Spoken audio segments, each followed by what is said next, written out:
Buenas, bienvenidos a todos. En unos minutos, comenzamos.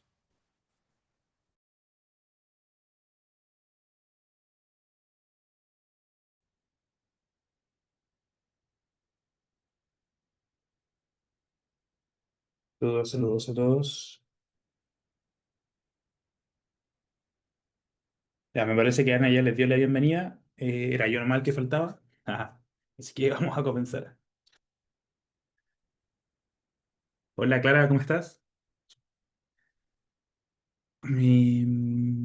Ya, avísenme si me escuchan con mucha bulla, si se escucha bien, si estoy hablando muy rápido, muy despacio, cualquier cosa. Ha sido un día largo, así que ando con la lengua media enredada. Denme un segundo, vamos a aquí proyectar la pantalla. y pa-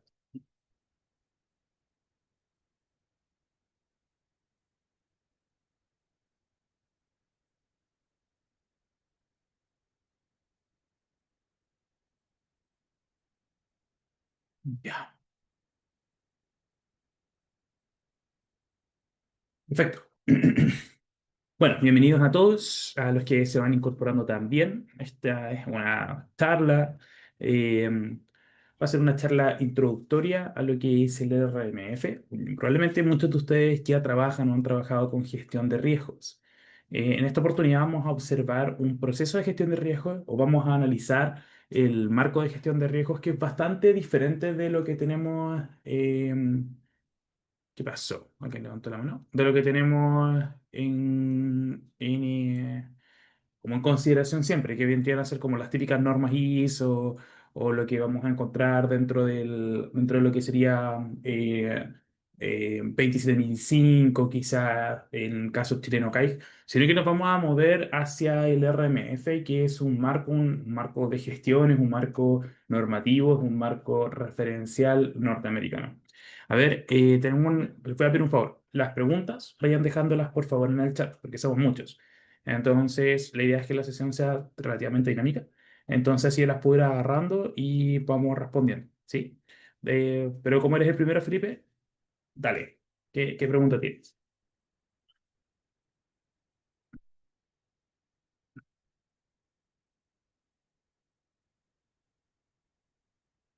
Ok.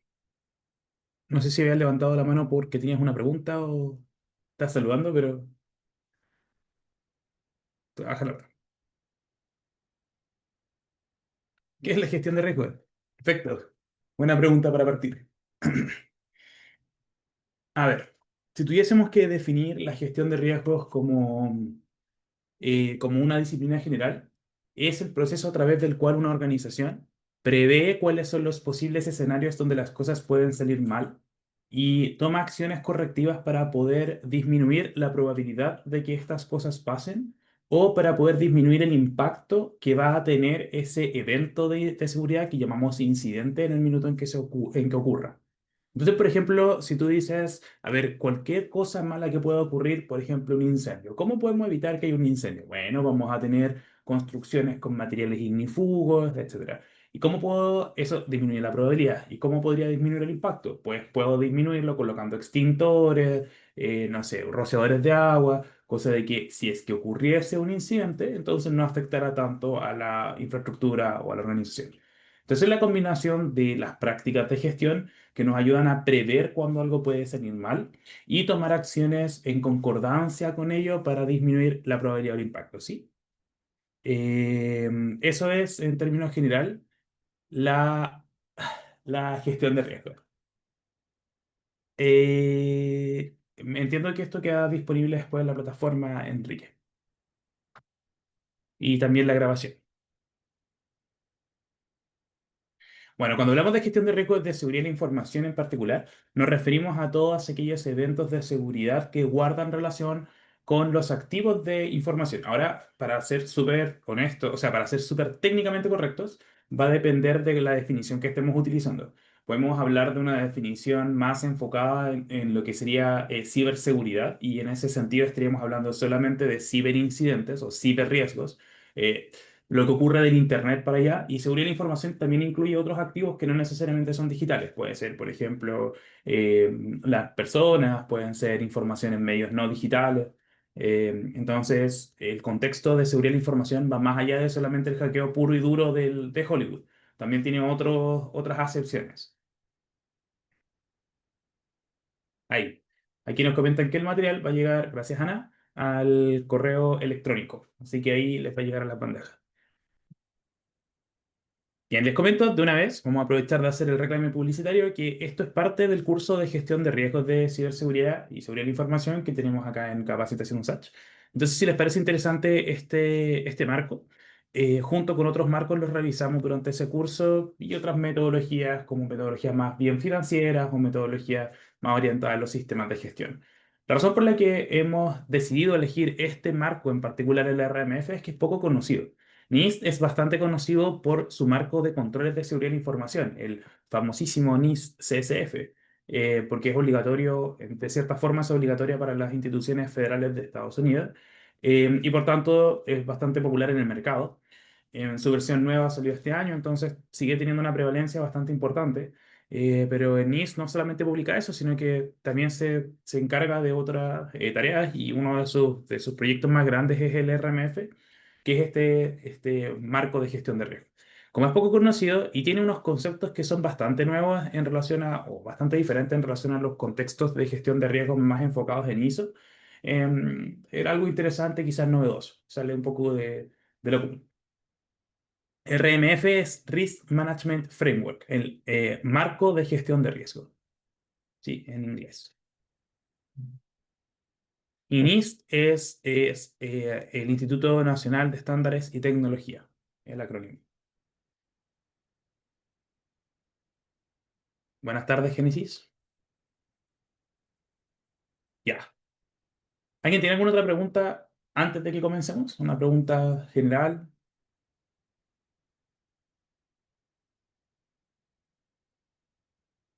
Yes, sí, así es. Risk Management Framework. Listo. Vamos. ¿Tiene una relación con el CSF? Sí, tiene mucha relación con el CSF. La vamos a conversar en un ratito. Bueno, Leonor, aguárdame que vamos a llegar ahí. Ya, ¿qué es el RMF? Bueno, el RMF entonces es un marco, bueno, como ya contestamos, es un marco de... Perdón, estoy llamando familiar. Vamos a poner esto en silencio. Dame un segundo. Y listo. Como decíamos hace un minuto, el RMF es un marco de gestión de riesgos que tiene como propósito disminuir el riesgo que una organización sufre. En particular, el RMF nace para poder gestionar los riesgos de las instituciones públicas norteamericanas, ¿sí? Entonces, como tiene un foco público norteamericano, en verdad la idea es promover un impulso en la economía norteamericana. Ese es su verdadero foco. El NIST es parte de la Cámara de Comercio, sí, algo similar a la Cámara de Comercio de Estados Unidos. Entonces, de una forma indirecta, todos estos esfuerzos siempre están pensados en promover lo que es la seguridad financiera, lo que podría ser el bienestar de los norteamericanos. Ahora, nosotros también podríamos presumir de que si es suficiente para poder proteger a los norteamericanos y sus instituciones federales, debería ser suficiente para poder proteger nuestras organizaciones. Entonces, bajo ese contexto, las guías de NIST son bastante aplicables para nosotros. Entonces, de nuevo, para ser súper técnicamente correctos, el propósito del RMF es ser un motor que impulsa la economía de los Estados Unidos a través de la protección de los objetivos y la misión de las diferentes instituciones que operan en el mercado norteamericano. La idea es que las instituciones necesitan tener información y la información a su vez necesita tecnología. Entonces, todo daño en la tecnología impacta en la información y, por consiguiente, impacta en la capacidad que tienen las instituciones para poder mantener un entorno estable y económico en los Estados Unidos.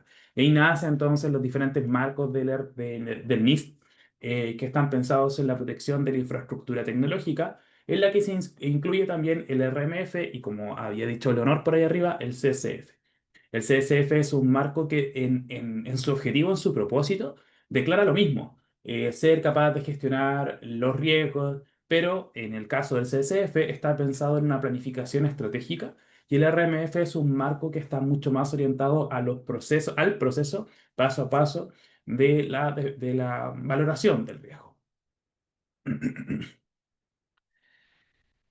Bueno, los objetivos específicos del RMF son los que están viendo en la pantalla. Primero vendría a ser priorizar los requisitos de seguridad y privacidad. Y esto ya es importante porque estamos hablando del RMF en su versión 2, no en su versión 1. La versión 1 está muy enfocada en el ciberriesgo. La versión 2 está enfocada en seguridad y privacidad.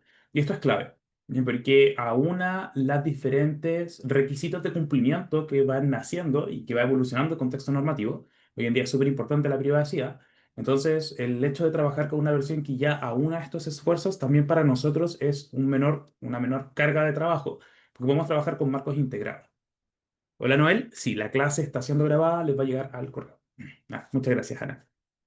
En segundo objetivo específico es acelerar y simplificar la toma de decisiones de las decisiones de ciberseguridad, en particular la elección de los controles, porque viene con líneas bases de controles y también viene con modelos de madurez implícitos respecto de la colección de controles que se incluyen dentro de una guía especial, que es la 853. Em, Como tercer objetivo es la promoción del desarrollo y la difusión de las políticas específicas para la seguridad y la privacidad. Y por último, consolida y optimiza los diferentes sistemas que participan en el proceso de la gestión de riesgo. Como les comentaba, el RMF está en su segunda versión. El primer RMF, o como primer esbozo, nace en el 2004. También venía por el NIST. Pero lo interesante es que hay una norma muy importante en Estados Unidos que se llama FISMA, que es la Ley de Modernización de la Seguridad Federal de la Información. Sí, ley, a ver, si el acrónimo en inglés es Ley de Modernización de la Seguridad de la Información Federal, FISMA, y esta ley hizo que las organizaciones que son federales, eso quiere decir que trabajan en todos los estados de Estados Unidos, son transversales, son gubernamentales transversales, pues son estado federal, tuviesen ciertos requisitos específicos de seguridad. Entonces, ahí en esa mesa de trabajo, no solamente se sentó NIST, se sentó el DoD, que es el Departamento de Defensa, el IC, que es la Comunidad de Inteligencia, o el CNNS, que es el Comité de Sistemas de Seguridad Nacional, y entre todos ellos dijeron, bueno, nos tenemos que poner de acuerdo. Entonces, en ese grupo de trabajo se pusieron de acuerdo y llegaron a un marco único unificado para la gestión de riesgos, que es el RMF, pero versión 2, ¿sí? Entonces, o el A1 intermedio, que esa nace en el 2010 y se actualiza ya a su versión 2 en el 2022. ¿Sí? Bueno, y aquí hay hartas fechas entre medio porque el marco no es único, tiene muchas publicaciones satélites. Entonces van saliendo diferentes publicaciones que van fortaleciendo el marco, que van trabajando en más detalle algunas de sus fases. El marco va a seguir cambiando, ¿sí? El marco va a cambiar continuamente porque es un marco que obedece, o estos cambios obedecen a lo que se comprende como la seguridad. Por ejemplo, antes la privacidad no era parte de la seguridad de información, ahora sí lo es. A las partes interesadas y también a la diferente legislación que van haciendo, entonces, o que va surgiendo. Entonces, cuando esto se actualiza, es importante actualizar los marcos que sostienen nuestros procesos. Por eso este es un marco que va a seguir actualizándose. Estamos en la versión 2 y esa es la versión vigente. El RMF, a pesar de que está compuesto por muchos marcos, tiene una publicación principal. Se la voy a dejar anotada en el chat, aunque va a aparecer en toda la presentación a cada rato. En la 837 SP. ¿Ya? Entonces, NIST es, acuérdense, Instituto Nacional de Estándares y Tecnología. SP significa publicación especial y el código es el 837. ¿Vale? Hasta acá. ¿Me siguen? ¿Todo bien? ¿Alguna duda? ¿Mucho número?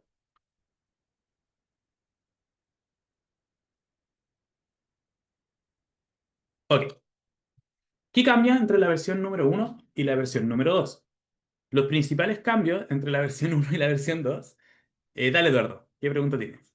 Trata de dejarlo en el chat, sí, bueno.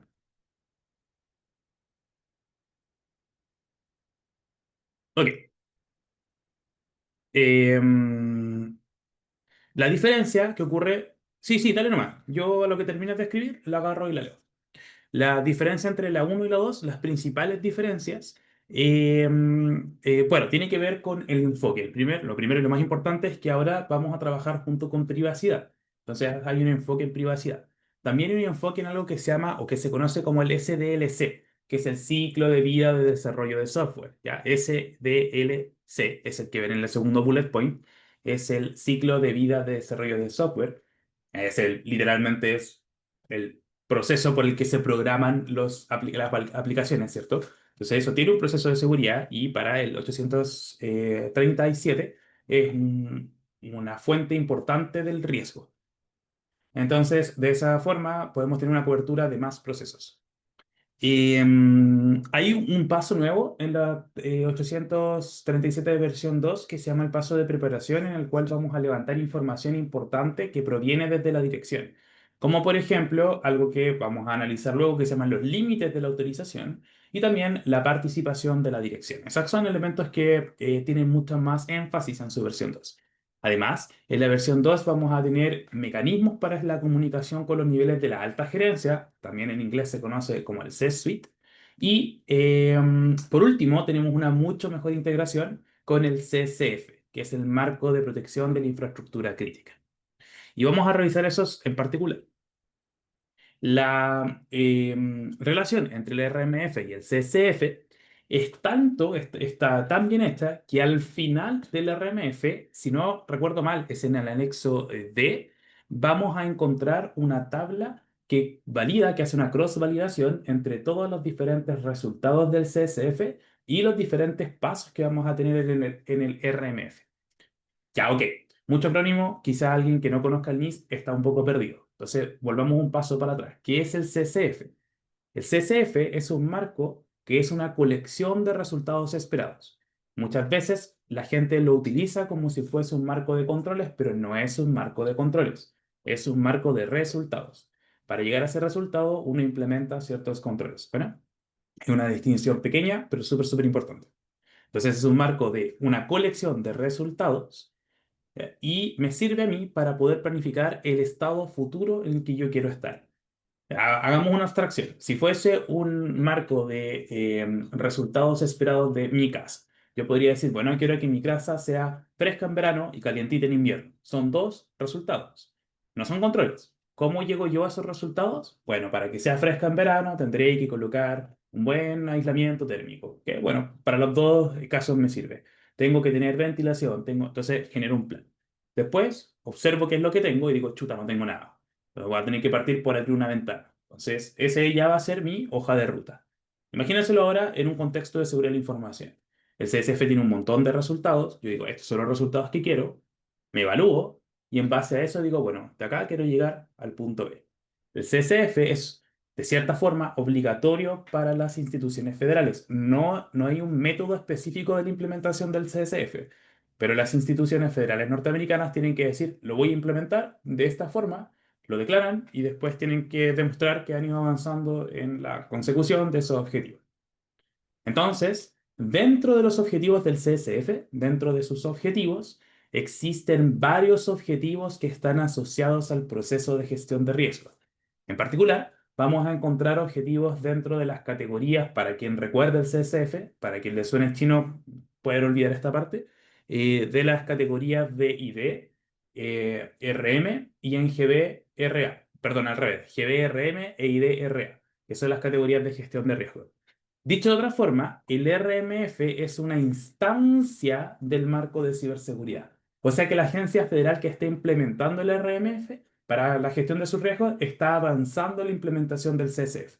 ¿Sí? Entonces el RMF es una instancia, es una implementación del CSF, no de todo el CSF, de las subcategorías que guardan relación con la gestión de riesgos. ¿Sí? Ahí sí llegó a la respuesta. ¿Quién era el que me había preguntado? Mm, Leonor, creo. Listo. ¿Se entendió? Súper. Entonces el RM fue una instancia de la implementación del CCF. ¿De dónde, por si tienen curiosidad, por qué se volvió esto obligatorio? Esto comienza a ser importante dentro de la primera presidencia de, o sea, perdón, durante la presidencia de Obama, pero de ahí en más sigue siendo fortalecido por los diferentes gobiernos federales y se vuelve un requisito obligatorio en el 2017 en la Orden Ejecutiva 13.800, ¿sí? Que es cuando la Orden Ejecutiva se llama Fortalecimiento de la Ciberseguridad en Infraestructura Crítica, y es donde todo esto se hace pues, obligatorio. Em, Bien, otra característica súper importante que tiene el RMF es que aborda los requisitos de ingeniería. ¿Ingeniería? Sí. Dentro de NIST, de nuevo, NIST no es un marco que, o sea, NIST no es un instituto que solo esté pensando en seguridad de la información, es un instituto tecnológico. Entonces reconoce que existen además diferentes disciplinas que interactúan en la definición de las tecnologías y la información. Y una disciplina importante es la ingeniería, ¿cierto? Porque los ingenieros son los que crean nuestros aparatos. Y resulta que la ingeniería también tiene requisitos que no son los mismos requisitos que trabajamos nosotros desde seguridad de la información. Nosotros la tenemos más o menos fácil, nos dedicamos a tres: confidencialidad, integridad, disponibilidad. Pero existen muchísimos requisitos de ingeniería. Entonces, el RMF dice, oye, ¿y qué pasa si es que yo aprovecho que existen requisitos de ingeniería y combino los requisitos de seguridad con los requisitos de ingeniería para poder ahorrar trabajo? Lo cual es una excelente idea, pero a nadie se le había ocurrido antes. Ahora ya se les ocurrió y tienen una publicación que es la 800-161, que es una guía para la elaboración de los elementos técnicos, incorporando los requisitos de seguridad dentro de los requisitos de ingeniería. Lo mismo que ocurre con el CSF, ¿ya? La implementación del RMF me permite ir avanzando hacia el cumplimiento de la normativa específica de requerimientos de ingeniería seguros. Hoy por hoy, este no es un tema candente, no es un hot topic. Puede que mañana sí, pero al menos en el contexto de la definición de productos de ingeniería sí es relevante. Para nosotros, público general, quizás no tanto, pero es interesante ver cómo vamos abarcando más de un problema a la vez. Sí, así también vamos avanzando hacia más niveles en las subcategorías. Sí, entonces, esa es otra característica de la revisión 2, un alineamiento entre los requisitos de seguridad y los requisitos de ingeniería. Un tercer punto muy, muy importante, se avanza también en un alineamiento en la gestión de la cadena de suministro. Este sí que es un hot topic, pero así, gigante. La cadena de suministro es la idea de que para que yo esté seguro, mi proveedor tiene que estar seguro y a su vez que yo esté seguro le da confianza a mis clientes de que ellos también van a estar seguros. Que ustedes tienen que pensar de que los dispositivos tecnológicos no son producidos en un único proveedor, sino que tienen un montón de componentes de partes que podrían ser potencialmente riesgosas. Solo para recordar dos casos. Pueden pensar, por ejemplo, lo que ocurrió con Huawei, que fue desvinculado, digamos, de las cadenas de producción, de las cadenas de consumo, perdón, porque supuestamente tenía un spyware, ¿cierto? Entonces cualquier componente que utilizase productos Huawei podía estar siendo intervenido. Eso es lo que se supone que ocurre. Y si quieren ver o si quieren tener un ejemplo aún más cruento, pero quizás más gráfico de un ataque a una cadena de suministro, fue el ataque que se realizó por parte de, ¿cómo se llama? El Mossad a, a Hamas el año pasado, o este año, no me acuerdo cuándo fue, cuando reventaron un montón de walkie-talkies. Eso, los Beeple. Porque lo que en verdad se hizo fue intervenir una cadena de fabricación y se intervino como hacia, ni siquiera una tercera parte, una cuarta parte, lo que provocó un ataque después en un derivado de un derivado de un derivado del consumidor. Entonces, estaba tan lejos la intervención del producto, del consumidor del producto, que era intraciable el ataque. De hecho, los reportes técnicos dicen que los Viper estaban intervenidos o el plan estaba funcionando ya hace años. Y si no fue porque alguien se empezó a dar cuenta de que había algo extraño, pudieron haber seguido dispersando estos Vipers a más y más objetivos hasta que hubiesen podido cubrir más. Y tuvieron que activarlo, se supone, no estoy seguro porque esto es solo lo que he leído en reportes, que lo tuvieron que activar porque se estaba empezando a conocer el secreto, pero antes de eso estuvieron años interviniendo la cadena de suministro. Entonces, bueno, eso es una cadena de suministro. Bueno, pero no es que nuestros computadores vayan a estallar el día de mañana, pero consideremos que podemos tener, por ejemplo, componentes falsificados. Podemos tener componentes que hayan sido producidos de formas no autorizadas y que después nos generan algún tipo de riesgo de cumplimiento, un riesgo legal. alteración o manipulación de los dispositivos. No sé si han tenido la mala suerte o el mal criterio de comprar un USB, un almacenamiento físico por AliExpress y les llegó una caja vacía con un conector USB.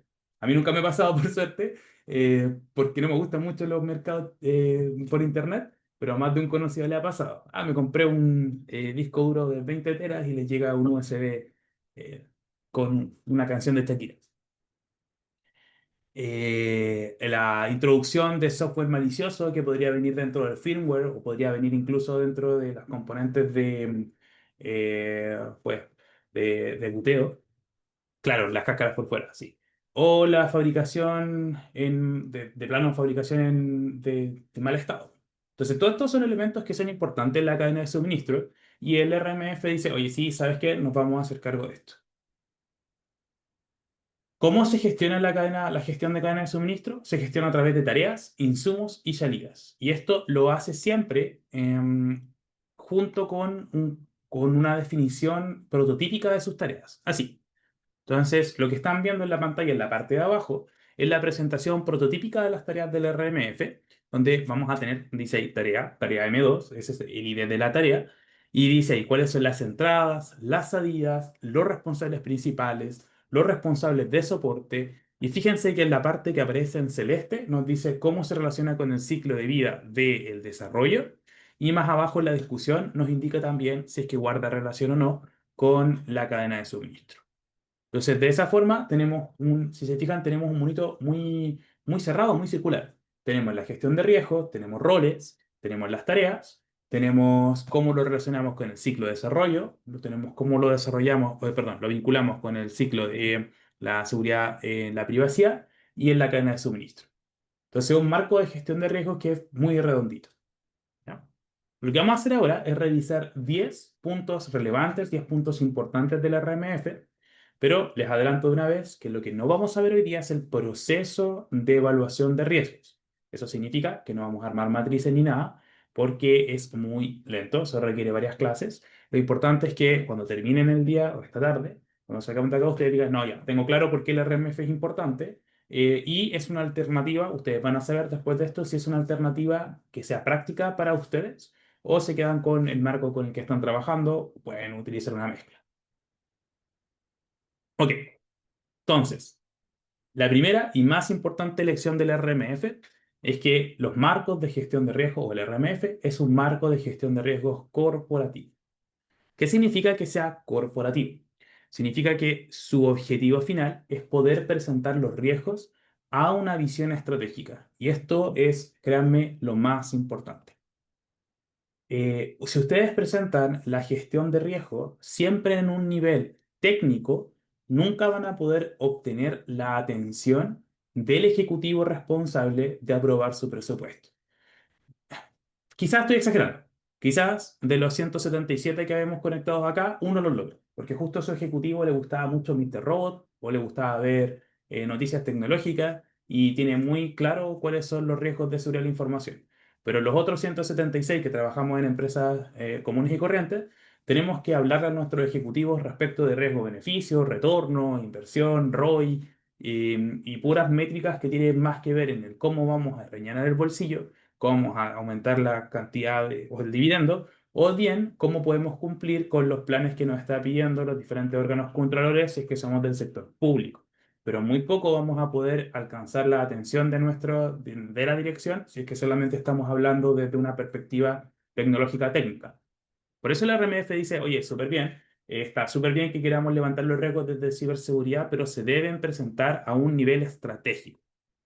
Entonces, nos dice, para poder entender el proceso de gestión de riesgo lo vamos a hacer en tres niveles. En el primer nivel, organizacional. En un segundo nivel que va a ser de procesos de misión y misión, que son, perdón, misión y visión y procesos de negocio.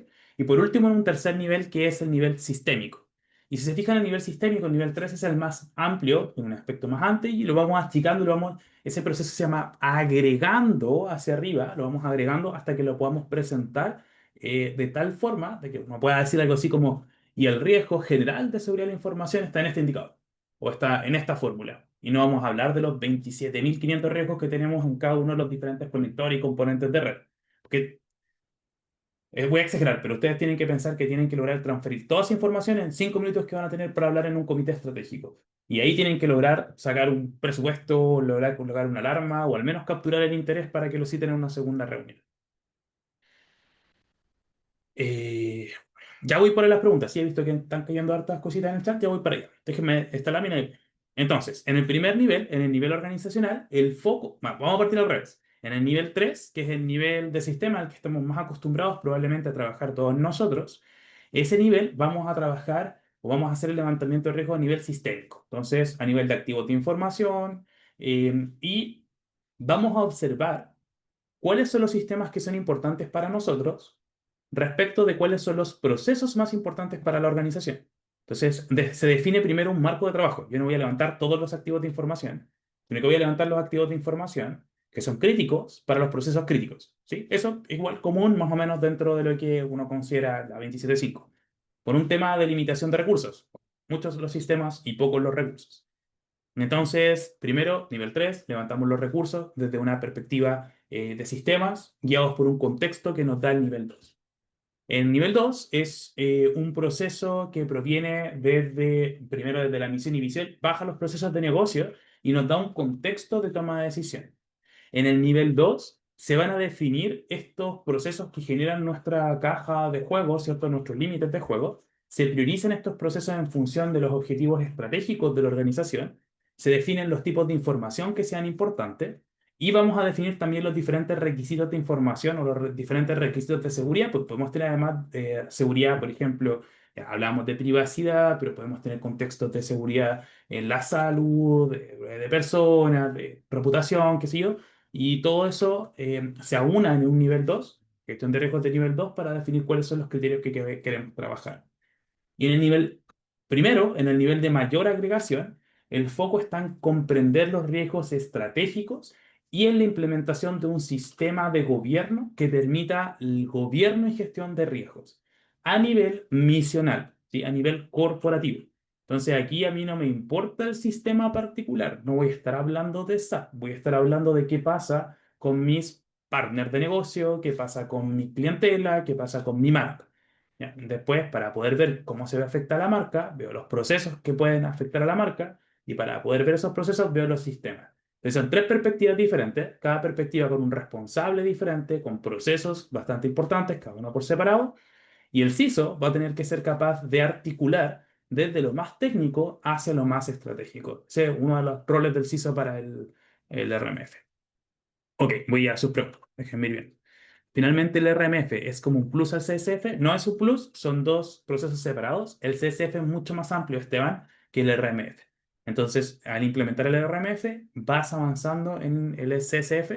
El RMF vendría a ser un subconjunto de tareas. Pero no es un complemento, es un proceso aparte. Tú podrías implementar solo el RMF sin la necesidad de implementar el CSF. Podría ser, por ejemplo, el caso de nosotros, chilenos, ¿ya?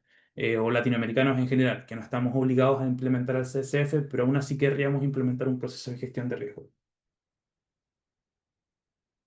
Mira, Moisés nos comenta, un caso especial que quisiera comentar es Temu, puesto que son tan afamados tablets que dan a bajo precio, por promoción o en precio regular. Si bien son casi iguales que los que lideran el mercado y muchos más accesorios en cuanto a la calidad y la durabilidad del producto, es un problema. Mm, Bueno, dice, ¿habrá pasado por un RCF o está por revisión de elaboración? ¿Cómo se hacen los productos en China? ¿Bajo qué regla operan sus cadenas? ¿Quién los revisa? ¿Quién los firma? ¿Quién los audita? Sí. De hecho, lo que comenta Moisés, oye, me dio la casualidad, nada que ver con esto, pero me recordaste, estaba viendo un documental sobre la bisutería china. ¿Cómo es posible que los chinos vendan joyería y bisutería tan barata? Y es porque no tienen control de la cadena de producción. Entonces, todo se hace más barato, todo es un poquito más inhumano allá en sus cadenas de producción, pero compite. Entonces lo mismo. Ahí la pregunta era, ¿es ético que se esté promoviendo en el mercado norteamericano? Literal era así, ¿ya? El bling bling, cuando este bling bling es chino y se produce bajo condiciones subhumanas, es lo mismo, ok, pero con riesgos diferentes para nosotros. ¿Es ético adquirir productos de tecnologías de la información en un mercado que podría incluir eh, malware o que podría incluir elementos técnicos que están, tecnológicos, físicos que están modificados y que podrían exponer a riesgos? Más que técnico, más que ético, ¿es sensato? Entonces, es para eso la gestión de la cadena de suministro. Este curso, Felipe, pertenece a, o sea, perdón, esta presentación pertenece al curso de gestión de riesgos de ciberseguridad. Es muy ignorado a lo que veo con Israel, se habló poco, pero es importante. Sí, de hecho, lo que pasó con Israel, yo creo que es una de las, o sea, lo que hizo el Mossad debe ser uno de los ataques más ilustrativos a la cadena de suministro que hayamos tenido conciencia. Quizás también con las interrupciones a la infraestructura eléctrica ruso-Ucrania, cosas por el estilo, pero este es mucho más reciente y además es mucho más impactante por lo mediático. ¿Dónde encaja el nivel de madurez de una institución? El nivel de madurez es un perdón, concepto un poco complejo, Enrique, porque depende de qué madurez estamos hablando. Podemos hablar de la madurez de la infraestructura, de los procesos, podemos hablar de la madurez incluso de las personas. Usualmente, cuando uno habla de un modelo de madurez, suele referirse al modelo de madurez de los procesos. En ese caso en particular, si estamos hablando de los procesos de ciberseguridad, existe un modelo que es el CMMC, un modelo de madurez de seguridad de la información. En ese modelo se analizan varios procesos. Uno de ellos es el proceso de seguridad, perdón, de riesgo. Y claro, tú puedes utilizar ese modelo para evaluar que también estás llevando a cabo tu proceso de gestión de riesgo. De hecho, el CSF, el otro marco del NIST, también tiene un modelo de madurez. Es chiquito, no es lo más extensivo, pero igual nos sirve para poder decir, ok, estamos acá y para pasar a la siguiente fase deberíamos estar acá. Y claro, entre mayor nivel de madurez vayas teniendo, tu proceso de gestión de riesgos y de gobierno de riesgos va a ser más perfecto, sin llegar a ser una guía única que rija a todos, porque cada organización tiene su contexto. Entonces, los modelos de madurez son un instrumento de apoyo a estos procesos. Ya, a ver, voy a agarrar otro par de preguntas por acá. ¿Soy yo la red está lenta? No lo sé. Díganme ustedes si me ven muy lento de repente. Entre la RMF y la ISO 27005, ¿cuáles son las principales diferencias o ambas se pueden complementar? Son más bien sustitutivos. Son dos procesos diferentes, pero a ver, son similares, son procesos de gestión de riesgos, pero no te sirve tener los dos a la vez, ¿sí? Porque son sustitutivos. O tienes RMF o tienes 27005, puedes buscar una versión intermedia. La principal diferencia es que la ISO 27005 está diseñada para ser integrada de una forma casi sin esfuerzo en el sistema de gestión de seguridad de la información. Utiliza la misma infraestructura de soporte, es decir, el comité del SGSI y ciertos elementos que están definidos en la 271, mientras que el RMF se basa principalmente en normativa norteamericana.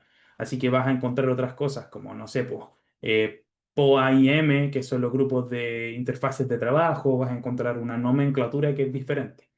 En términos de procesos, el RMF es un proceso mucho más complejo y que incluye un concepto que vamos a hablar más rato, que es el de límite de la autorización, el cual no existe dentro del 27005, que quedaría solamente dentro del alcance del SGSI, algo similar al alcance del sistema de gestión, pero en el RMF es mucho más explícito respecto de qué se puede y no se puede hacer. Entonces el RMF es un proceso más complejo. Lo que podrías hacer, si tú dices, oye, este proceso es más seguro, me interesa más, partir con 27005 e incorporar los conceptos del RMF que consideras pertinentes. ¿Sí? Ni 27005 ni el RMF son certificables. Entonces, en ese sentido, tú puedes ir modificando tu proceso para que sea lo más adecuado a tu organización. Estas son preguntas. Sí, claro. Exacto. Ya. Continuamos. Bueno, el proceso de gestión de riesgos para el RMF se basa en cuatro tareas principales que después se abren en siete fases. Las cuatro tareas son enmarcar el riesgo, evaluar el riesgo, responder al riesgo y monitorear el riesgo, donde cada una de los niveles, el nivel estratégico, táctico y operativo, tienen sus propias tareas. Dentro de enmarcar el riesgo, la organización lo que va a querer es evaluar el riesgo, responder a los riesgos, perdón, va a definir cómo va a evaluar los riesgos, responder y monitorear. En marcar el riesgo lo que hacemos es definir una estrategia general. Sí, es decir, es una tarea que está súper ligada al nivel uno, que el nivel uno son el liderazgo de la organización, define la misión, visión y objetivos generales. En el nivel 2 vamos a tener a los niveles tácticos donde los líderes van a planificar la gestión de proyectos y en el nivel 3 vamos a tener la tarea operativa. Entonces, me- Perdí la señal mental por un segundo. Ok, entonces la primera es marcar el riesgo. El segundo es evaluar el riesgo. Ya, cuando evaluamos el riesgo se llevan a cabo todas las tareas más específicas. Por ejemplo, analizar cuáles son las posibles amenazas, las fuentes de las amenazas. Para el NIST es súper importante que analicemos quién es el atacante. ¿Qué capacidades tiene el atacante para poder afectarnos? ¿Se trata de un país? ¿Es una organización? ¿Se tratará de quizá una empresa, un individuo? ¿Es un individuo que tiene muchas capacidades? ¿O es Anonymous? ¿O es, no sé, un estudiante de diplomado de ciberseguridad que está probando cómo usar las técnicas que aprendió? Entonces, dependiendo de todo eso, nosotros hacemos un análisis de cómo viene la amenaza, ¿cierto? Desde la fuente de la amenaza. Se hace un análisis de vulnerabilidades, posibles impactos adversos y probabilidades. Todo eso queda dentro de la evaluación del riesgo. Después, la tercera fase es la respuesta al riesgo. Se desarrollan las estrategias, se deciden los controles, se evalúan estas estrategias en virtud de todo lo que levantamos anteriormente y se implementan. Y por último, se monitorea el riesgo a través de un proceso de mejora continua y un análisis del riesgo residual, es decir, del riesgo que queda después de la implementación de los controles. Y hay un proceso de evaluación continua para ver cuándo es necesario volver a levantar el riesgo sobre este activo o sistema. ¿Sí? Entonces ese es el proceso. Ojo, es un proceso, por lo tanto es continuo. Tiene un inicio, tiene un fin y luego es un proceso de mejora continua. Vuelve a comenzar. Eh, bueno, en general, entonces, el RMF, como para concluir, el RMF es un ciclo para concluir esta parte, ya nos faltan otras 9 lecciones, pero el resto son más cortitas. Para poder concluir el contexto de qué es el RMF entonces y por qué es tan importante esta definición entre los diferentes contextos de riesgo, este es un marco que requiere la participación del liderazgo ejecutivo, del liderazgo senior, de los niveles tácticos y de los niveles operativos, porque cada uno tiene un rol y una función, nivel uno, nivel 2, nivel 3. Y es importante que cada uno cumpla bien su función porque de otra manera esto se cae. Requerimos poder levantar los riesgos desde lo más técnico y presentarlo en el nivel más estratégico, o no vamos a tener presupuesto o de plano van a quedar más levantados. Entonces, cada uno tiene su rol, su responsabilidad y hay que ejecutar. Hay que asumir las responsabilidades y las consecuencias de los riesgos que estamos aceptando, y cuáles vamos a mitigar y cuáles no. El alcance del sistema de gestión de riesgos debe ser integral y debe incluir a la cadena de suministros, a la arquitectura empresarial, a los procesos de ciclo de vida del desarrollo de software. Y básicamente tiene que ser holístico, ¿sí? Tiene que ser completo, tiene que considerar a la organización en un contexto completo, no solamente un pedacito de la organización. Bueno, les comentaba que las 5 etapas se dividen luego en 7 fases, que son las fases más conocidas del RMF. Estas fases se apoyan a su vez en literatura. No quise traer el diagrama con toda la literatura para no perderlos, porque es un poco impactante la cantidad de libros que juegan junto con el 837, pero también es un poco mentiroso porque yo no necesariamente tengo que trabajar con todos los manuales suplementarios. Pero estamos hablando de fácilmente 30 o 40 manuales suplementarios, que los que se incluyen dentro de esos 30 o 40 diferentes fuentes de control, como le podría estar la propia 27002, 27005. Entonces, verlo como en un conjunto, sin un contexto, puede ser podría inducir a error. Bueno, ahora tenemos 7 fases. Eh, ¿Me permite el link? ¿Cómo me dices? ¿Un link de qué, perdón? SPIR es una publicación interdepartamental, digamos. Es una publicación, las IR Leonor, que se generan junto con otras instituciones. Cuando una película hacker se joven entra al banco cultural de la técnica, puede haber Ok, ok. Ok, los 7 pasos son preparar, categorizar, seleccionar, implementar, evaluar, autorizar y monitorear. De estos pasos, como ustedes, la mayor parte los pueden vincular a los procesos de la 27005, salvo quizás el autorizar. El autorizar es un concepto, perdón, que es bastante propio del RMF y es el que es sabroso porque nos entrega muchas opciones para poder distribuir responsabilidades. La idea de estos 7 pasos, primero, es que nos permiten una mejor adaptabilidad a las organizaciones, porque los pasos del RMF se pueden implementar según las necesidades de cada organización siempre y cuando cumplan con los requisitos que tiene cada paso.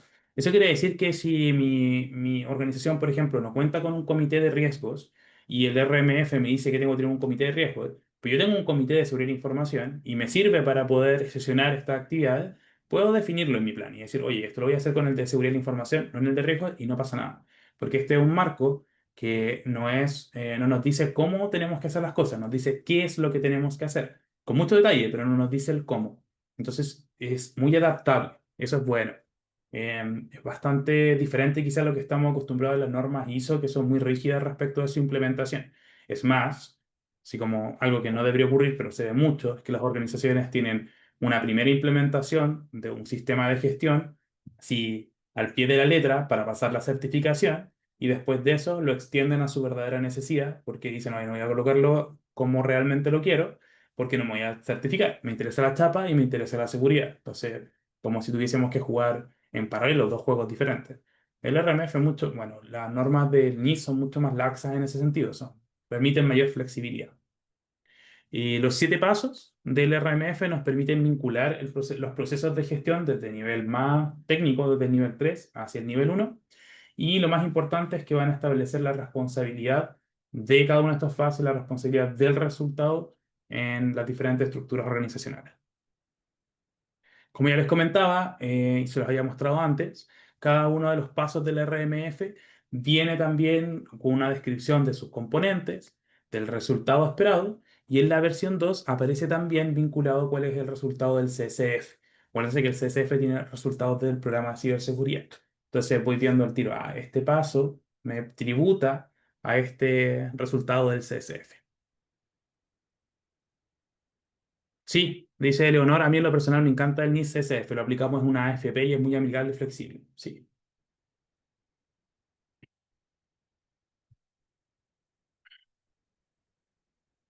Dice por acá, muy importante también cuando se venden licencias de software contable diseñada en capas de seguridad para activar la licencia. En un caso vi la interacción de una licencia solo se activa con el código único del disco duro del usuario. Es muy poco conocido. Pregunta, ¿tiene que ver con la gestión de riesgos de la ciberseguridad? Sí. De hecho, mira, cada implementación de un control o cuando tú decides, oye, ¿sabes qué? Lo que voy a hacer es implementar esta licencia o voy a implementar este control. Eso también tiene que tener un levantamiento de riesgos. Incluso los controles deben ser considerados dentro del levantamiento de riesgos porque cada activo, cada control tiene a su vez riesgos inherentes. Por eso yo tengo que ir viendo siempre cómo repercute en el resto de mi sistema y estar haciendo un análisis continuo del riesgo residual. Ok, vamos al tercer punto. El tercer punto vendría a ser la interacción. Bueno, andemos un poco más entre privacidad y la seguridad de la información. Em, ok. Eh, Cuando hablamos del programa de privacidad y hablamos del programa de seguridad de la información, estamos hablando de dos elementos diferentes que se yuxtaponen, es decir, se superponen de repente, pero son diferentes. La responsabilidad del programa de seguridad de la información es proteger la información y los sistemas de seguridad respecto del uso no permitido, respecto de la divulgación o de la interrupción de los servicios o de la modificación. Básicamente proteger la confidencialidad, integridad y disponibilidad.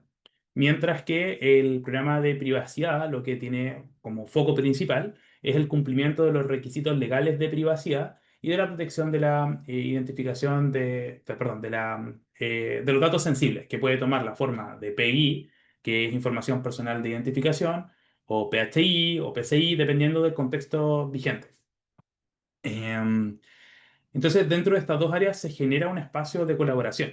Este espacio de colaboración va a estar en ciertas tareas específicas, a saber, en la selección de los controles, en la implementación de las medidas, en la evaluación de estos controles, porque estos controles trabajan con datos, y en el monitoreo continuo de los riesgos, de los que nacen los riesgos de seguridad y nacen los riesgos de privacidad.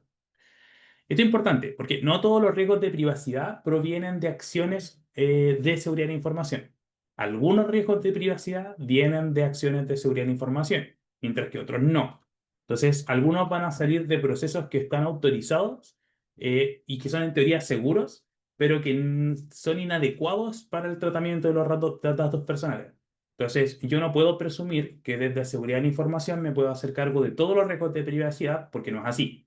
pero sí me puedo hacer cargo de una gran parte, de todos aquellos que tienen la misma fuente.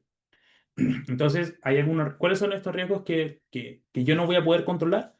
Por ejemplo, la recolección excesiva de datos. ¿Sí? Existe una norma que la GDPR y que me dice tienes que recolectar la mínima cantidad de datos posible. Entonces, por ejemplo, ya ustedes se inscribieron para este workshop, probablemente, o sea, seminario, para esta clase les pidieron el correo y el nombre para fines de matrícula y de marketing, pero no les debieron haber preguntado, por ejemplo, su orientación sexual, porque es algo que excede el propósito de lo que estamos haciendo. Eso, desde la perspectiva de seguridad de información, no importa. No es algo que sea para nosotros relevante, ¿cierto? O sea, no es algo que sea relevante, tampoco es algo que sea prohibido desde la seguridad de información. Lo mismo, puedo preguntarlo y no pasa nada. Pero desde la privacidad sí supone un riesgo. El riesgo de la solicitud excesiva. Entonces, fíjense que desde la seguridad de información, de nuevo, no es problema, pero desde el riesgo de la privacidad sí lo es. Ya, otros riesgos que son exclusivos de la privacidad puede ser la calidad de los datos, la falta de la transparencia en los procesos, podría ser los tiempos de retención inadecuados de los datos.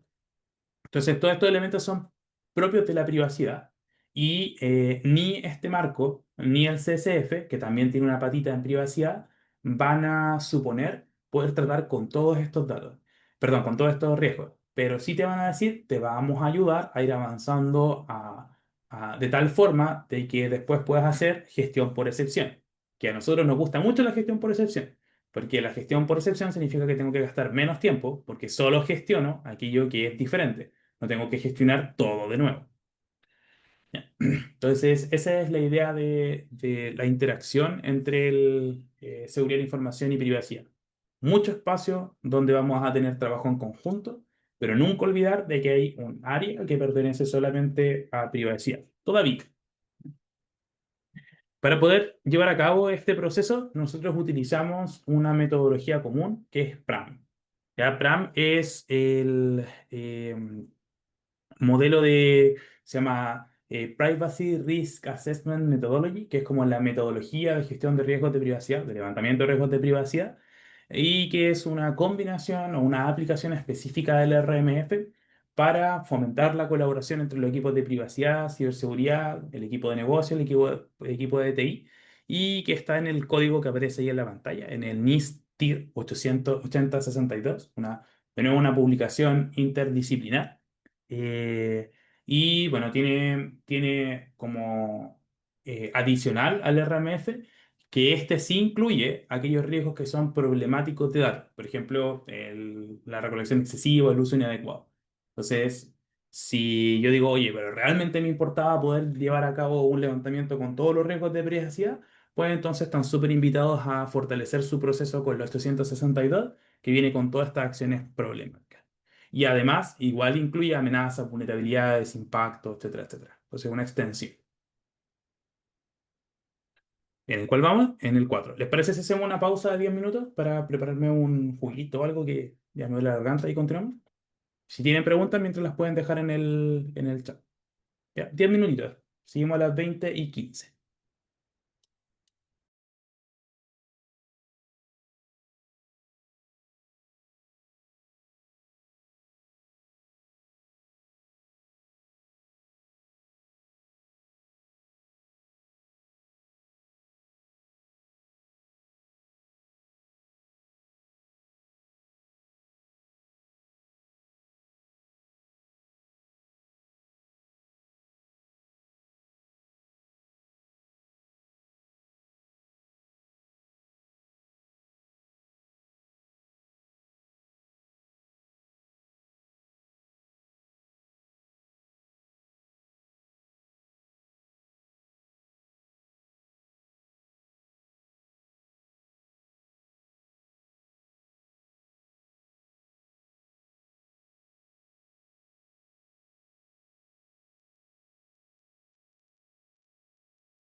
Estoy muteado. Gracias por avisarme. Les decía, bueno, por cierto, todo de vuelta. ¿Hasta que hora termina? Termina más o menos en unos 40 minutos, yo creo. Vamos a la lección 4 de 6. Y hasta que terminemos, ¿sí? El resto, si alguien tiene que retirarse, lo puede terminar de ver por la grabación. Pero vamos súper bien con la hora. Tenemos como hora máxima hasta las 10 de la hora de la noche, hora chilena. Son las 8:17. Nos va a sobrar tiempo. José decía, ¿por qué para personas fuera de Chile nos preguntan número de documento, identidad y teléfono? Son por las políticas de privacidad. Como tú accedes a las políticas de privacidad, está todo el uso que se va a utilizar. Y entre este uso es fines de marketing y también para poder validar después las políticas de descuento. Y esto es de hora, grabaciones, horas y todo que ya estaba muteado. Disculpen por el muteo. Bien, la cuarta lección son los sistemas y los elementos del sistema. Hay un contexto que es un poco complejo, que es el alcance. Entonces, la pregunta es, de hecho, este es un problema que es más difícil de lo que creen. Este es un problema que nace de la matemática. Los sistemas, un sistema es un conjunto de elementos. Interactúan entre sí, están organizados, y una de las características de los sistemas es que el producto del sistema vale más que las partes del sistema por sí mismo. Pero cuando queremos definir el límite de un sistema, en la naturaleza es difícil.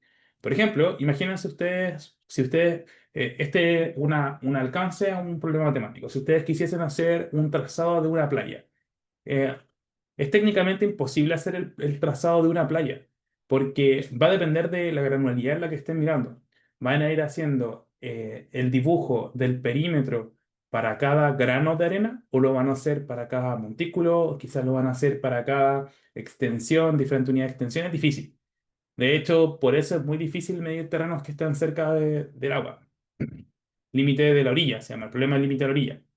Eh, Hay otros acercamientos menos complejos, pero si estamos viendo árboles, ¿en qué minuto se deja de hablar de árboles y se transforma en un bosque? Y cuando estamos hablando de sistemas de información, ¿hasta qué punto me interesa a mí analizar un sistema? Por ejemplo, quiero analizar un computador, o quiero analizar un terminal, o quiero analizar las partes de este terminal. Por ejemplo, voy a levantar los riesgos de cada componente del computador en particular, de la placa madre, de la fuente de poder, de los periféricos. Ah, pero la placa a su vez tiene otros elementos, ¿cierto? Dentro de la placa vamos a encontrar conectado el procesador, las memorias. Ah, pero el procesador a su vez tiene otros elementos, componentes físicos. Entonces, ¿hasta qué punto vamos a levantar los riesgos? Como es complejo, uno define un límite. Y NIST dice, "Oye, este límite se llama el límite de autorización".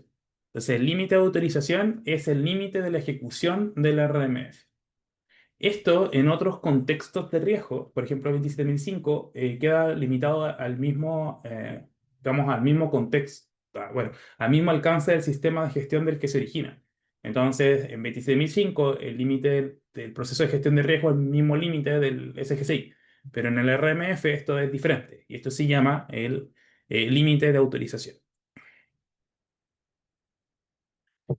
Eh,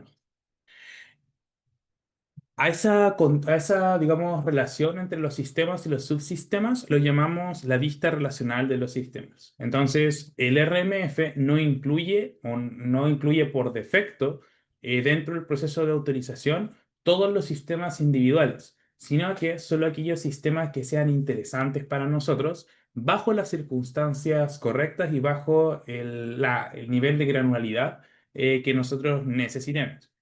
Entonces, en el diagrama que aparece en la pantalla, que es un diagrama que aparece en la 837, se nos presenta una visión conceptual de los sistemas de interés. Son los que aparecen más como en azulito oscuro. Y esto existe en un ambiente con diferentes otros sistemas. Y además de estos sistemas vamos a tener que quizás seleccionar algún resto de sistemas que sean sistemas habilitadores. Son sistemas que, si bien no estaban en una primera instancia dentro del alcance que a mí me interesa, sí juegan una parte importante en el funcionamiento de los sistemas habilitados, perdón, de los sistemas de interés, y por tanto los tengo que integrar en el proceso. ¿Qué pasó, Johan? Básicamente hablar de un sistema o un límite de autorización es similar a hablar de un alcance. El concepto del límite de autorización es un concepto que tiene una trazabilidad histórica. Siempre se ha utilizado el concepto de límite de autorización. Y también tiene una otra traducción que es límite del sistema. Entonces se pueden utilizar de forma intercambiable, el límite de autorización o el límite del sistema. En la versión 2 hay una declaración bastante vehemente que es que, para mayor claridad, vamos a trabajar solamente con el contexto límite de autorización. Entonces, en cristiano, el límite de autorización es el conjunto de elementos de un sistema que componen el sistema que va a estar autorizado, por eso el nombre, para operar o que va a estar autorizado por un funcionario autorizador, que es la persona que se va a hacer responsable del proceso en el contexto. Otra definición para el límite de autorización es el conjunto de controles comunes que se autorizan con fin de una herencia. Ya que es un fin de una herencia, ahí lo vamos a conversar después, pero aquí también hay una idea de que cuando yo aplico controles en un contexto general, estos controles se heredan aguas abajo. Ah, ya, no te preocupes. Em, La idea final del límite de autorización es que nos genera un alcance para la responsabilidad y la rendición de cuentas del funcionario autorizador de ese sistema. Entonces, cuando yo defino este alcance y defino el usuario o al funcionario autorizador, los estoy atando. Y digo, mira, para este contexto, tú vas a ser el responsable. Y todos los procesos de revisión periódica y los diferentes permisos que voy a asignar van a estar asociados a esta dupla de límite de autorización y el usuario autorizador. La elección del límite de autorización es súper importante porque si ustedes eligen un límite que sea demasiado amplio, el proceso de levantamiento de seguridad de la información va a ser muy engorroso y va a ser muy complejo. Pero si lo reducen demasiado, entonces va a ser demasiado poco prolijo y los riesgos, o mejor dicho, los costos de los incidentes que ocurren no controlados podrían ser muy altos. Aquí hay una lógica siempre económica, de costos-beneficios. ¿Cuánto puedo levantar versus cuánto estoy dispuesto a perder? Otra punto importante es que el límite de autorización es algo que se revisa también continuamente dentro de la etapa de preparación. No es algo que queda fijo en el tiempo, sino que continuamente lo voy revisando y lo voy ajustando a medida de que va siendo necesario. Ahí está un ejemplo de límite de autorización. Ejemplo de elementos que están bajo el mismo límite de autorización. Por ejemplo, son aquellos que están bajo la misma dirección. Yo podría decir, ok, todos los sistemas que estén bajo esta misma misión o que apoyen esta misma función comercial. Eh, mm, Podría ser algunas que tengan características operativas o características de seguridad que sean similares. A todo este conjunto de sistemas tiene la misma característica. Puede ser, por ejemplo, características comunes en el procesamiento, almacenamiento y transmisión de tipos de datos. Todas, pues, quizás todas tienen el mismo impacto o que residen dentro del mismo entorno operativo. Sí, esos son algunos ejemplos que nos da NIST para decir, ok, esto es un límite de autorización, un alcance, si quieren, ¿cierto?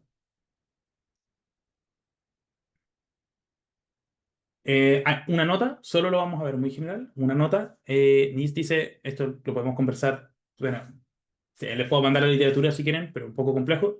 Eh, Como para conversarlo muy rápidamente, NIST dice, hay que entender lo que significa un sistema complejo. No es lo mismo un sistema complejo que un sistema complicado, ¿ya? No es lo mismo. Entonces dice que un sistema complejo está compuesto con subsistemas y cada uno de estos subsistemas puede tener su propio límite dentro del límite de autorización y se define dentro de un gran límite integral. O sea, estamos teniendo alcances dentro de alcance. Dividir el sistema en subsistemas me va a permitir tener una gestión por caso, ¿cierto? Una gestión caso a caso, y me va a permitir también tener una mejor relación con proveedores de seguridad externos. Pero lo hace difícil, porque voy a tener que tener reglas para cada uno de estos proveedores o reglas entre cada proveedor y cada sistema. Si bien respalda ciertos principios base de seguridad, como por ejemplo la segregación de las funciones, o en NIST se llama la separación de los dominios, o si lo quieren ver en algo más técnico, quizá apoyará la segmentación de la red. las tareas de gestión se hacen más difíciles. Entonces, nos dice NIST que durante una tarea que es la C2, que es la de categorización de seguridad, nosotros tenemos que hacer una especie de evaluación para saber si nuestra arquitectura de seguridad es capaz de sostener sistemas complejos. Porque a veces, por sobrecomplejizar el sistema, lo volvemos ingobernable. Entonces, es importante a la hora de la definición de los límites de autorización, también, si es que vamos a utilizar subsistemas, saber y estar seguro de que vamos a ser capaces de cargar con esa o gestionar esa carga de trabajo. Bien, el sexto punto esto es muy interesante, esto es muy nuevo en RMF, son los tipos y decisiones de autorización. Entonces, NIST dice, oye, mira, vamos a tener tipos de autorización o authorization types o los AT y las decisions o las AD. Los tipos son las iniciales, las continuas y las reautorizaciones. Las decisiones van a ser la autorización para operar o ATO, la autorización de control común, la de usar o la de negación de autorización, que básicamente es no autorizar. Y además pueden ser de por tipo, por facilidad, tradicional o conjunta. ¿Ya? Vamos a analizar cada uno de estos elementos. Primero, los tipos. ¿Ya? Una autorización por tipo o un límite de autorización por tipo, si quieren, es cuando vamos a usar, vamos a agarrar una versión común de sistemas cuyos elementos son idénticos. Entonces yo digo ya, todos los PCs del usuario final que tienen la misma arquitectura, el mismo software, los mismos elementos, mismo tipo de información y el mismo requisito de seguridad van a ser el mismo sistema. Y todo eso va a ser un límite. Pero ojo, el mismo requisito de seguridad. Eso significa que si yo tengo exactamente el mismo computador, mismo modelo, etcétera, que mi jefe, pero mi jefe tiene acceso a información diferente que puede ser más sensible que la que manejo yo, ya está fuera del límite de autorización. Sería diferente tipo, porque tiene una diferente naturaleza. Técnicamente es lo mismo, pero maneja una información diferente. Entonces, cuando hago la autorización por tipo, tengo que considerar estos sistemas como sistemas diferentes del mío. De nuevo, ¿para qué me sirve esto? Acuérdense, ¿por qué estamos hablando de esto, de alcances?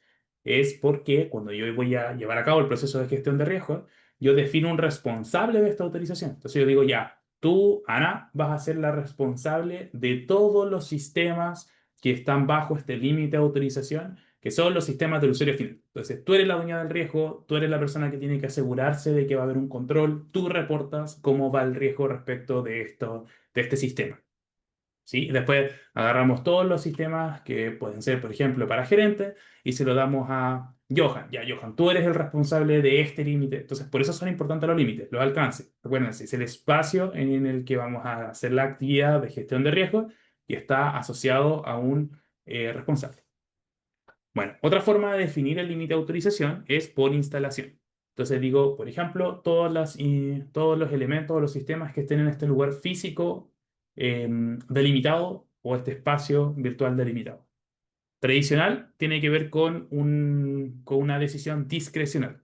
Entonces, básicamente le digo a una jefatura, ya, tú eres el jefe, por lo tanto, tú eres el responsable. Y si tú defines que va a haber un subresponsable, tienes que hacerlo desde una orgánica organización.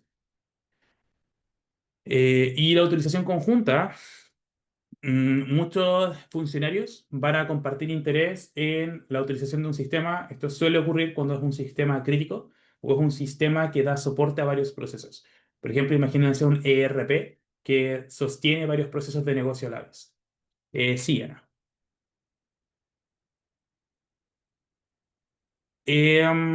Una matriz de roles y perfiles es una forma es una forma de definir las autoridades cuando lo estamos haciendo, perdón, los límites de autorización cuando lo estamos haciendo a través de una autorización tradicional. Pero no nos serviría para una por tipo por instalación, porque esa radica más en la naturaleza del activo o en sus características comunes. Sí.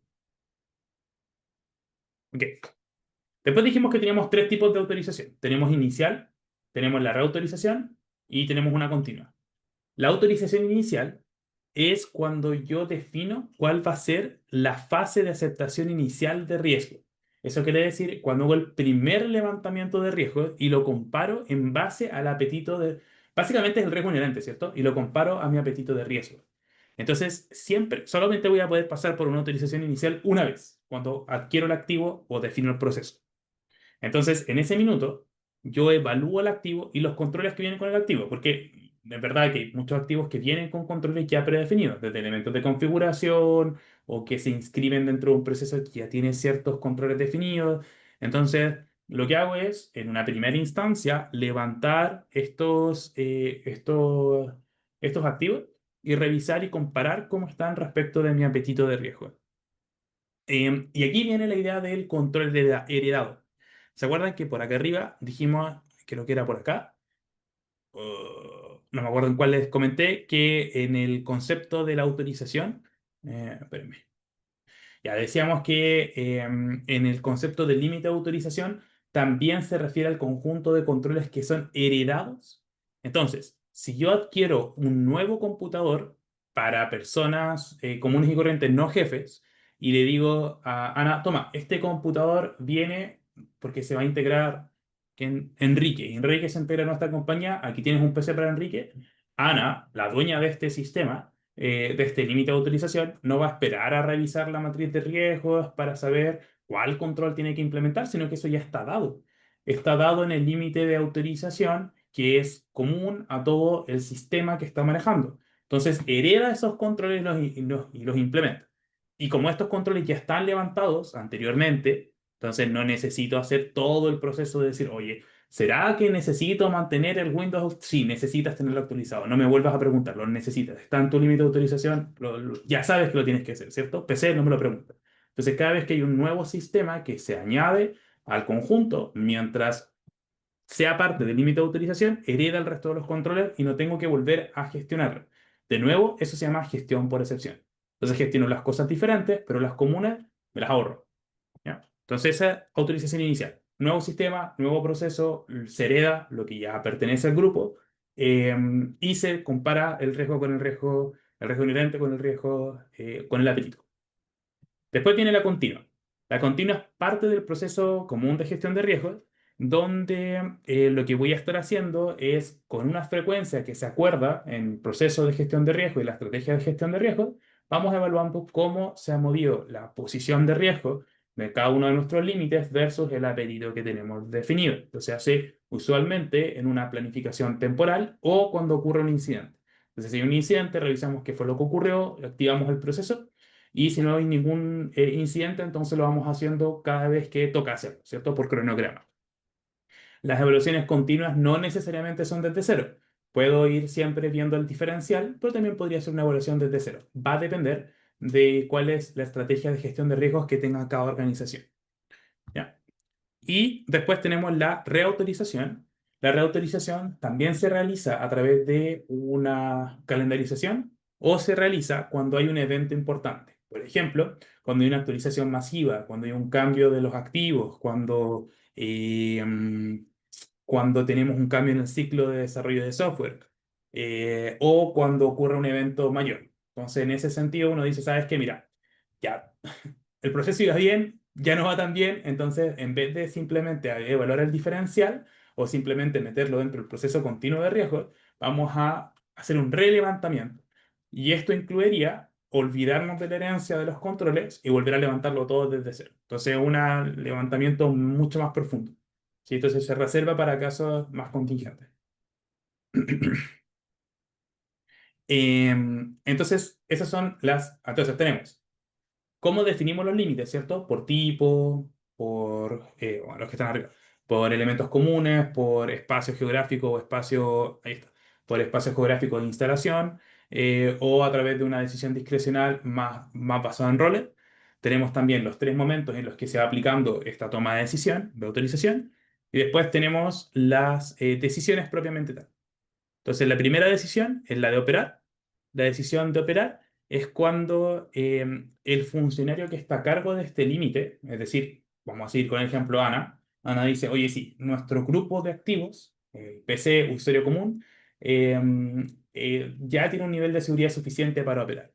Entonces, el activo entra a funcionar en su proceso de negocio. Estos activos pueden ser personas, activos tecnológicos o podrían interactuar con otros sistemas. ¿Sí? La idea es básicamente decir el riesgo residual es aceptable. Si ustedes ya han trabajado con matrices de riesgo, para los que no, discúlpenme por este paréntesis, Para los que ya han trabajado con la gestión de riesgos, sería agarrar la matriz de riesgos y decir, ya, si estamos en espacio verde, estamos suficientemente verde, o logramos salir del rojo, vamos, operemos. Ya se nos acabó la plata y tenemos que seguir operando, o de plano decir, no, ¿sabes qué? No puedo salir a producción porque mis riesgos siguen estando muy en rojo. Entonces, eso es, ¿ya? Para los que no están o familiarizados con las matrices de riesgo, hay un minuto donde una persona tiene que tomar una decisión y decir, así como, mi riesgo en este minuto es suficientemente bajo para poder operar o sigue siendo tan alto que no está dentro de mi apetito, que es cuánto riesgo quiero tener. Y bueno, en esta decisión, esta primera decisión, decisión por operar, el responsable del grupo dice, sí, es suficientemente bajo, pasemos a producción, ¿no? Esta es la decisión quizá más riesgosa, porque si se equivoca, entonces va a exponer a la organización a los efectos del riesgo materializado. Hay otra utilización que es la de Common Control. La de Common Control, esta se basa en una circular, que es una especie de normativa. Si no estoy mal, es la A130. Y es la decisión de heredar controles de seguridad o privacidad que provienen de sistemas o programas múltiples. Entonces, básicamente lo que hace esta decisión es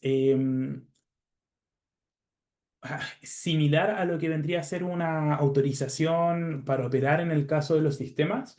Es una decisión como para heredar los controles comunes del resto de los propietarios de riesgos que sean directamente relacionados con mi límite de autorización. Entonces, digamos que, ¿quién era el dueño del otro activo? ¿Era Ana? Ya no me acuerdo quién era. Enrique era el dueño del activo de los PCs del jefe. Entonces, él viene y le dice a Ana, oye, Ana, ¿qué controles utilizas tú en tu grupo, en tu límite de autorización? Y me dice, mira, yo tengo esta estrategia, librito, mi estrategia, los controles y de esta forma los míos. Y él dice, mi subconjunto es más rasgoso que el de Ana. Entonces, yo voy a heredar todos los controles de Ana y sobre estos controles voy a colocar controles adicionales, algunos compensatorios y un par de controles. Entonces, eso sería una autorización de controles comunes. Ya. Agarro esos controles, los implemento y hago la gestión por excepción. Siempre que sean sistemas. Si es dentro del mismo sistema, no necesito declararlo porque estoy trabajando en el mismo sistema. Después tenemos la autorización de usar. La autorización de usar, esto solo existe entre dos organizaciones diferentes. La ATO es la autorización, esta es la primera, ¿cierto? La autorización de operar. Entonces, imagínense que ustedes son de la empresa A y ustedes como empresa A dicen, sí, mis activos están listos para operar, el riesgo residual es suficiente. Su cliente o su suministrador o algún aliado de negocio observa su ATO y dice, ok, en buen chileno, te lo compro. Creo que es suficientemente seguro. Entonces yo doy mi autorización de usar. En nuestro contexto, esto es muy difícil. Yo no sé, yo creo que nunca he visto un mecanismo así en el contexto chileno, pero en el contexto norteamericano se da porque está el concepto de la gestión de cadena de suministro. Entonces esto se relaciona mucho con eso. Entonces, la idea aquí es que esto es como, esto se llama, ay, perdón, esto antes se llamaba autorización, no sé cómo es en español, leverage, como aprovechada quizá. Entonces, cuando una autorización se aplica básicamente en base a la información que es descrita por un proveedor, federal o no federal, para un sistema que va a ser utilizado por una institución federal. Porque la norma siempre es que, en el caso de Estados Unidos, la norma siempre es que la organización federal tiene que asegurar la seguridad de sus proveedores, sean estos federales o no. ¿Ya? De hecho, esa es la razón por qué el NICSF es tan popular, porque las organizaciones privadas que le quieren vender cosas al mercado norteamericano, al mercado público norteamericano, también tienen que cumplir con los requisitos de seguridad. Ventaja, gracias, como una autorización de ventaja o de apoyo, claro. Entonces eso es, básicamente es decir, sí, confío en tus controles, así que doy la autorización de usar estos sistemas. Y la última de las autorizaciones es la denegación de la autorización. Básicamente la denegación de la autorización es decir, no, no te doy la autorización para operar, no te doy la autorización para usar. Y hay una declaración ahí que puse en azulito que tiene el 837, dice, Los oficiales de autorización no tienen que sentirse presionados para aceptar riesgos no aceptables, ¿sí? O sea, bien vehemente en decir, tú tienes como AO, como responsable autorizador, Ana, Enrique, tienen la capacidad de decir, no, no, no te doy la autorización de uso, no te doy la autorización de operar, porque los riesgos que están, los riesgos residuales, incluso después de la aplicación del control, siguen siendo demasiado altos. Entonces, deniego, ¿sí?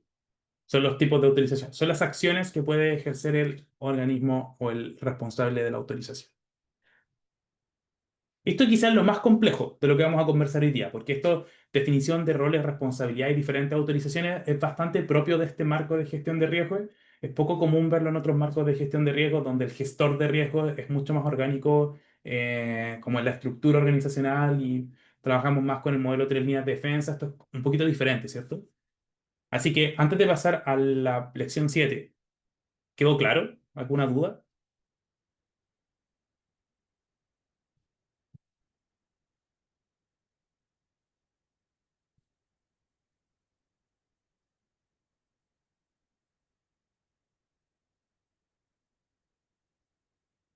Listo, muchas gracias. Ok, la séptima lección es la definición que va a ser, o la diferencia que va a ser en el RMF respecto de los requisitos y los controles.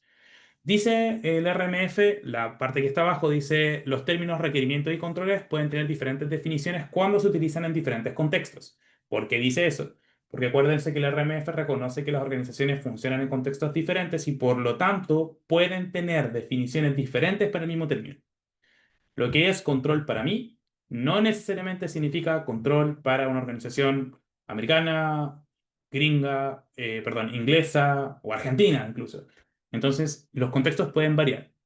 Pero en términos generales, un requisito siempre va a estar asociado a una fuente obligatoria, como por ejemplo una fuente legal, y siempre está asociado a la necesidad o requisito de una parte interesada, mientras que el control es, de la forma más general, bueno, en términos generales, una salvaguarda o es un elemento técnico o no técnico que disminuye la probabilidad o el impacto de ocurrencia de un riesgo. ¿Y por qué es importante esto? En español, creo yo, en español, esta definición entre requisito y control la tenemos más bien claro. Hablamos de los requisitos de seguridad y hablamos de los controles de seguridad y lo tenemos bastante bien definido. Pero en Estados Unidos, o no sé si en Estados Unidos, pero en inglés quizá, el término requisitos de seguridad, security requirements, muchas veces aparece de la mano de una lista de controles. Quizá el caso más común era verlo en la NIST CCF 1.0, donde los requisitos de seguridad, o se definían como requisitos de seguridad, aquello que después era dividido en categorías, funciones, categorías y subcategorías. Y muchas veces se malentiende eso como un control, porque no queda bien descrito, o en la 2 queda mucho más descrito, pero en la primera no queda bien descrito que se trataba de un objetivo. Y eso es porque se utilizaban estos términos quizás de forma indistinta. ¿Ya? Entonces aquí en el RMF aparece súper claro. Requisito emana de un requerimiento legal, y el control es una salvaguarda que afecta la probabilidad de la ocurrencia. Ya vamos terminando, no se me duerman, queda poquito. En la lección 8, la postura de seguridad y privacidad. Esto vuelta a lo mismo, pero ahora ya terminando, quizás haciendo el roundup de lo de privacidad. Eh, los funcionarios autorizadores, porque ya estamos hablando de roles, el funcionario autorizador tiene que tener a su vez una postura de seguridad y privacidad que determine si el riesgo de la operación, el activo, la persona o cualquier otra organización que sea aliada a la mía es aceptable en la función de gestión de riesgos y en la función de privacidad. Entonces, el RMF hace responsable de los requisitos de privacidad que son abordables por seguridad de la información al AO, que es el, el organismo autorizador, que es una persona, ¿cierto? Eh, y eso, bueno, eso nos lleva después a la capacidad o a la habilidad de trabajar por línea de pases de controles que estén basados en requisitos de privacidad. Muy cortito, porque ya habíamos hablado de privacidad.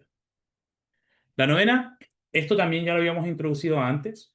Básicamente, como les comentaba, cada vez, como las organizaciones cada vez dependen más de productos que son más variados o que existe una dependencia más importante del mercado global, los sistemas y los diferentes servicios que se proporcionan por los proveedores externos se van haciendo más complejos de gestionar y provienen, o sea, perdón, y vienen también con más riesgos inherentes a la adquisición de productos y sistemas externos, ¿cierto? Porque vienen de fuera.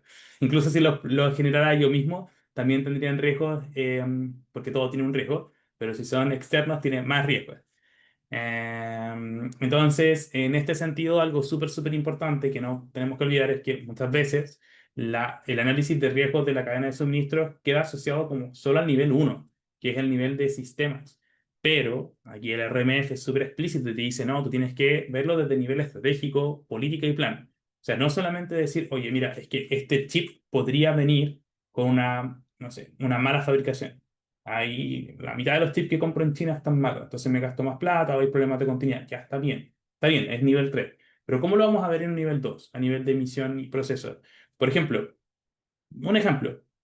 eh, en Chile quizás no había mucho problema con Huawei. Nosotros tenemos una muy buena ventaja competitiva o comparativa, en verdad, con relación del resto de los países por el puerto. Ahora nos gana Perú, no más creo, en relación a traer productos desde China. Entonces, comparativamente, para nosotros es súper barato traer productos chinos. Por lo tanto, Huawei podría ser barato.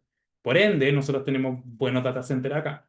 Parte de la razón, aparte de las otras condiciones geopolíticas y estratégicas que sean. Entonces, en ese sentido, yo podría decir, igual me puedo dar el lujo de comprar Huawei". Y en un término 3 quizás lo tengo controlado, en un nivel 3. Pero en un nivel 2 en un nivel uno quizás es súper mala jugada. Porque quizás por hacer eso, estoy poniendo en riesgo mis procesos de negociación con entidades internacionales.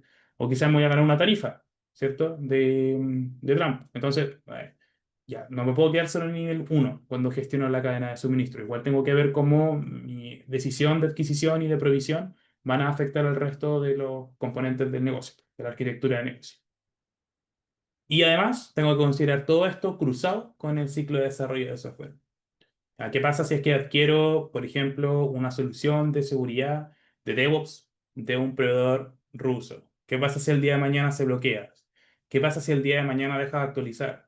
¿Qué pasa si el día de mañana, no sé, la versión deja de ser compatible? Y interrumpo mi capacidad de desarrollo de software. Si es que dependo de mi capacidad de desarrollo de software interno, de mi desarrollo, ¿qué pasa si no le puedo dar más soporte? ¿No? Todo eso son preguntas que hay que hacerse desde la perspectiva de riesgo, pero que son a su vez problemas de suministro y a su vez problemas de desarrollo. Entonces es una mesa que debería ser conjunta. Y siempre con una visión integral, estratégica, táctica y operativa. Y por último, no más reforzar que existe una necesidad de que cada persona comprenda su rol. Esto incluye a la dirección, a los mandos medios y a los mandos operativos y también al usuario final. Entonces, cada persona tiene que entender cuál es su rol dentro del contexto del proceso integral de gestión de riesgos, aportar a este proceso y de esa forma la organización como conjunto alcanza una mejor postura de riesgo, ¿ya? La única forma de poder asegurar de una manera más o menos eficiente, de que estamos llegando a cuotas de seguridad suficiente para que la redundancia de nuevo, es que cada persona esté concientizada y conozca muy bien cuál es el rol que tiene que cumplir dentro del contexto. Y a grosso modo, ese es el RMF. Es un marco complejo, es un marco integral, es un marco extensivo, pero es una alternativa. ¿Sí? Ustedes pueden decir, oye, bueno el marco, pero es muy grande. Me quedo con 27.5 y es válido.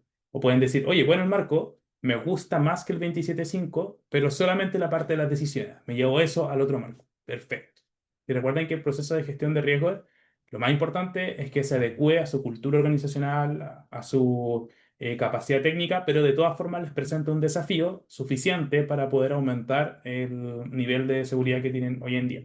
Tiene que ser suficientemente desafiante para ser motivante, pero no tanto que sea frustrante, ¿sí? Y les permite ir avanzando hacia un estado de madurez mayor. Ahora vamos a dedicar unos minutos, unos 10 minutos, a preguntas. Si tienen alguna pregunta general del marco, de cualquier cosa en que los pueda ayudar yo o Ana, vamos a responder ahora. Dice, se incluye aquí la adquisición de aplicativos comerciales que operan en la nube, supongo, ¿verdad? Sí, conceptualmente sí. No existe una guía específica para la adquisición en la nube, pero como concepto de adquisición de cadena de suministro, sí.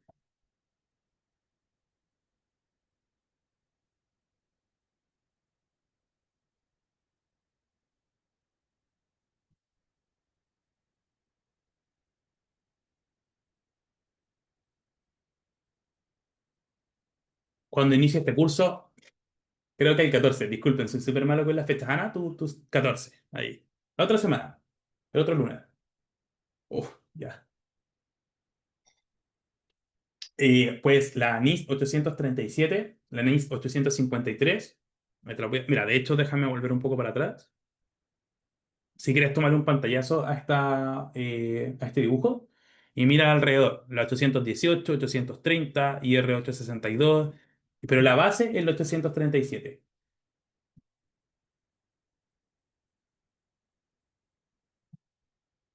Sí, por cierto, esta presentación está basada en la presentación oficial de presentación del RMF con varias modificaciones. Les voy a dejar también más adelante la presentación, está en inglés.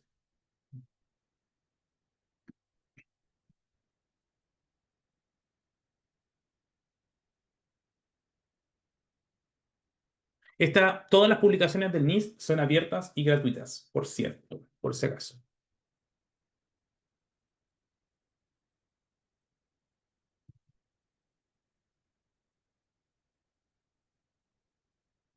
Muy bien, pues. Entonces, les agradezco a todos por su participación. Ah, bueno, hay una pregunta. ¿Se podría utilizar una combinación de marcos? Por ejemplo, partir con la 31.000 a 27.5 en este. Sí, se puede. No hay ningún problema. Los procesos de gestión de riesgos más formales incluyen una primera fase donde se define el proceso de gestión de riesgos y ahí es donde debería hacer la propuesta de qué marco, qué instrumento, qué escala se va a utilizar, qué método, cuánto y cuál y una mixtura. Y debería estar aprobado por la dirección. Pero una vez que está aprobado, por supuesto que lo puedes trabajar. Hay compatibilidades que hay que considerar. Por ejemplo, 31.000 trabaja por procesos, 27.005 trabaja por activos. Pero una vez que tú hayas resuelto esas discrepancias, no deberías tener ningún problema en trabajar con métodos compuestos. Gracias, Susana.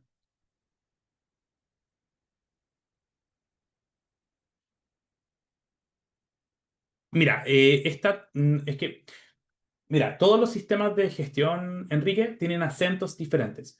Este acento, el acento del RMF, es un acento sobre sistemas. 31.000 es un acento sobre procesos. Entonces, si tú quieres hacer un símil, se parece más a la 27.005 que al RM, o sea, perdón, que a la 31.000. Pero es un proceso más complejo que la 27.005 en sentido de gestión. Tiene más decisiones de gestión porque está más o depende más de requisitos normativos que lo que tiene la 27.5, normativos legales, porque acuérdate que todo esto obedece a dar solución a las órdenes ejecutivas que mandatan la protección de la infraestructura crítica. Ya, pero no es correcto hacer, o sea, no es completamente correcto hacer un símil entre 27.5, 31.000, RMF o los otros marcos de riesgos como el FAIR o el Marguerite, porque cada uno tiene un foco diferente, ¿sí? Por ejemplo, FAIR es financiero, este es eh, más de, más de requisito legal norteamericano, 27.5 es muy SGCI, 31.000 es muy general. De hecho, 31.000 no es muy bueno para seguridad de la información porque no te permite levantar información técnica del activo. Y así, para pyme. Yo te recomendaría 27.005, ¿sí? De hecho, te recomendaría mucho partir por la 27.005 porque después, cuando las pymes crecen orgánicamente, si tú no tienes bien levantado el inventario de activos y todo, se vuelve un lío. Si eres capaz de partir desde el inicio levantando bien tu inventario de activos y todo, hace que después el proceso sea mucho más sencillo. Un blackout nacional depende de la capacidad de la nación. O sea, si estamos hablando de países con una agencia potente, un RMF, por supuesto, un marco que está pensado en la protección de la infraestructura crítica nacional. Pero si estamos hablando de un país muy pequeñito, que no tiene recursos en personas, como es para poder gestionar todo esto, o se puede partir con una combinación entre RMF y 20. Sí, sí, quizá incluso si estamos hablando de un país muy chiquito, tendríamos que trabajar con un RMF, pero más deslocalizado. Como que cada una de las diferentes, si estás pensando en blackout, supongo que unidades de generación eléctrica o transmisión eléctrica desarrollen sus procesos propios y después hay un proceso de agregación común. Pero sería muy difícil. O sea, sería interesante, por ejemplo, ver qué es lo que hace Enso. ¿Sí? Pero depende, quizá un poco abierto para poder responder. Si me dices un país en específico, podríamos discutirlo.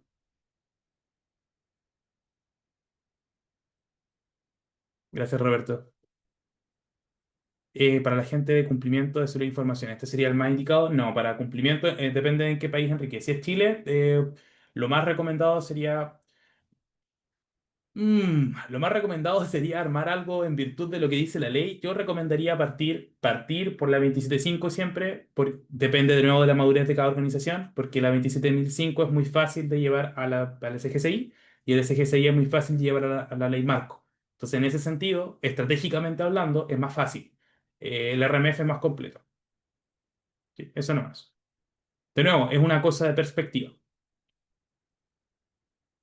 Para partir con una implementación, siempre yo recomiendo, pero esto es muy personal, partir con 27.5. Es la combinación, según yo, más balanceada entre la simplicidad de un sistema de gestión general y la necesidad técnica del levantamiento de vulnerabilidades y amenazas. 31.000 no tiene amenazas y vulnerabilidades, no va por activo, es por proceso, y el RMF ya requiere una arquitectura empresarial que es un poco más compleja. Entonces yo partiría con 27.5 e ir viendo, perdón, qué elementos de los otros marcos me son más interesantes.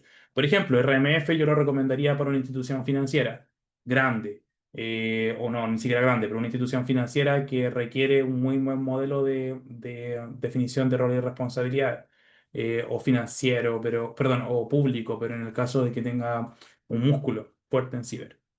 Claro, corporación grande. Ujú. Para México, mira, si te soy súper honesto, desconozco la legislación mexicana, Enrique, pero de todas formas recomendaría partir.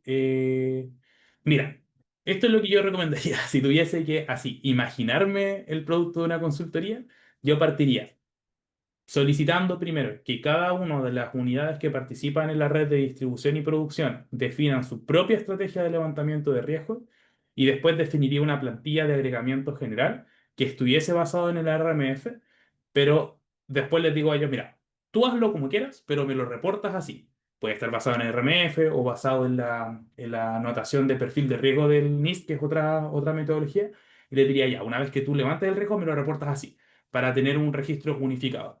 Y después tendría que tener mucho cuidado de que el reporte sea el correcto. Entonces mi auditoría estaría más basada en el cumplimiento de su propia estrategia que en que me reporten como yo quiera. ¿Sí? Algo así haría, hasta que se eleve el nivel de madurez suficiente para después poder colocar políticas o procesos transversales.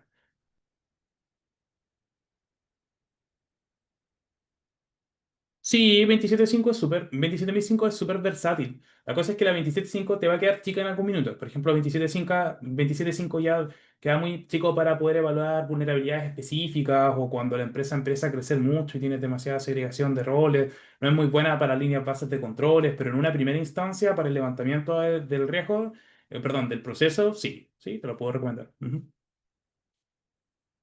Sí, ahí me saludan por LinkedIn. Bueno. Hace rato que no me meto, pero hágame famoso. A ver si me llega una oferta de trabajo en México. Ahí les cuento. Etapa de implementación de políticas y controles de seguridad en un hospital de alta complejidad. ¿Cuáles son las prioridades inmediatas que debemos abordar para garantizar? Ya, mira, me gusta mucho el sector salud. Entonces, bueno, yo creo que para el sector salud, el gran problema que nosotros, pues, no sé en qué país estás, pero al menos en Chile, el gran problema en el sector salud es que tenemos una duplicidad en la dirección, una dualidad estratégica. Tenemos por un lado todo lo que es la dirección administrativa y después tenemos la dirección médica. Ya, entonces seguramente te pasa lo mismo. Entonces tienes una dualidad entre lo administrativo y tienes una división entre lo administrativo y lo médico. Entonces ya tienes un primer desafío que la implementación de la política y el control podría encontrar resistencia dentro de la cultura organizacional. Entonces, ahí el problema es, oye, el doctor te va a decir, oye, pero ¿cómo que tengo que poner la contraseña si lo que necesito es poder colocar rápido la información en un computador?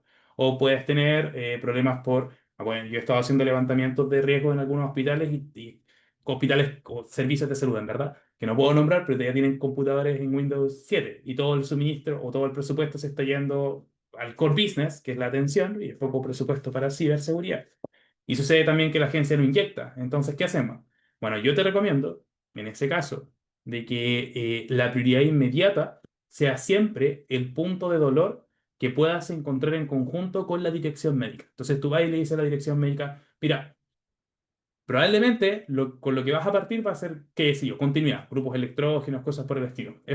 Yo creo que lo van a tener cubierto. Una vez que lo tienen cubierto, dicen, ya, ok. Pero ¿qué pasa si se encriptan los datos, por ejemplo, de las fichas de los pacientes? ¿Qué pasa si y empiezas a revisar desde el dolor de la dirección médica los diferentes casos de uso. Y dice, ok, mira, estos son riesgos. Y ahí tú puedes expresar eso como riesgos de ciber. Mira, esto no solamente es un riesgo operacional, esto se origina en un activo de información. Entonces ahí tú vas haciendo el relato y vas llevando siempre la casuística a algo que ellos puedan comprender. Ahí tú puedes tener una mesa alineada. Una vez que tú tienes alineado a las partes interesadas, empiezas con la solución. Y junto con esa solución, esto es un poco más difícil, puedes empezar a presentar también externalidades positivas. Mira, no solamente vas a alcanzar una disminución o vamos a disminuir el riesgo de que perdamos las fichas de los pacientes, sino que además vamos a tener una mejor entrega de turnos, una entrega de turnos más rápida, vamos a tener la información más ordenada, vamos a tener una mayor trazabilidad, qué sé yo. Eso nos permite disminuir, no sé, incumplimientos, en fin. Entonces tú vas buscando siempre cómo se aporta. Entonces, disminuye el riesgo, aportas al negocio. Y esto es súper específico para los que todavía están acá, esto es súper específico para el área de salud, porque el área de salud tiene en Chile mucha resistencia al cambio tecnológico. Eh, entonces, por ahí yo iría.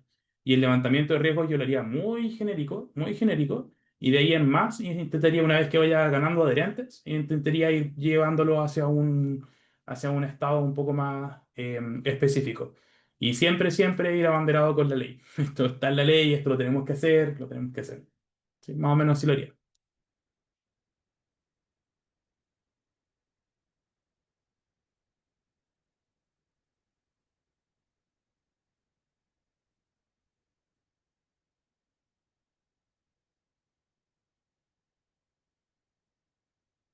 Uy, se me conectó. Bueno,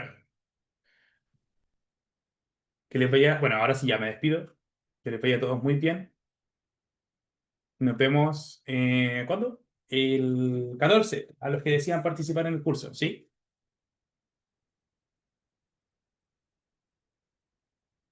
Y a los que no, en algún otro workshop. Y por aquí vamos a estar, hasta que ya me den las gracias. Mientras tanto, voy a seguir por aquí. Diplomado, no, el curso se llama Gestión de Riesgos. No sé si tributa al Diplomado de Protección de Datos Personales, sé que tributa al Diplomado de Gobierno y Gestión y Auditoría de la Ciberseguridad.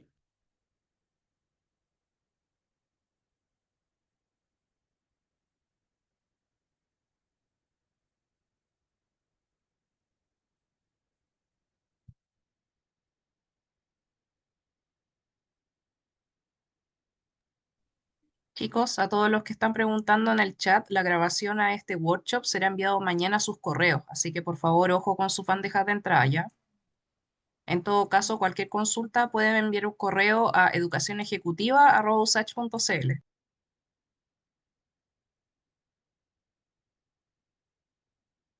Gracias a todos por sus saludos. Nos vemos, que les vaya muy bien. Nos vemos por ahí en LinkedIn. O no sé, cualquier cosa me escriben en el correo. Chao, chao.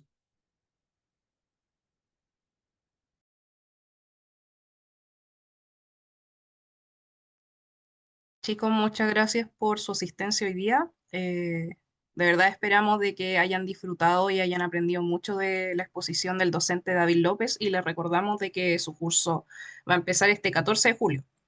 El curso del docente David tiene un 15% de descuento para los que están aquí en este evento, así que recuerden enviarnos un correo si quieren adquirir su programa.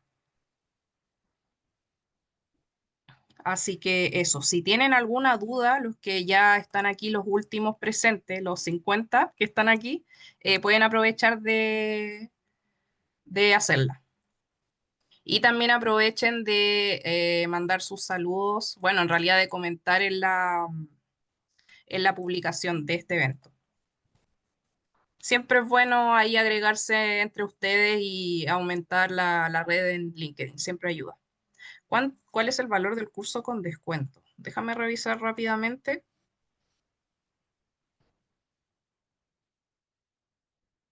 Dame un segundo.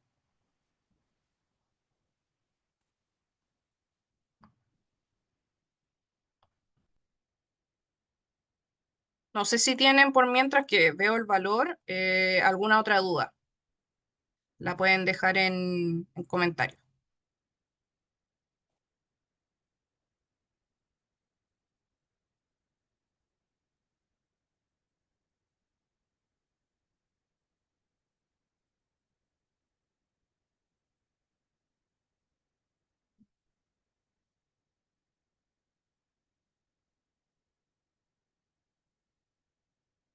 Con descuento quedaría en 297.000 pesos chilenos, ya que el valor normal es 350. ¿Tienen algún curso específico en la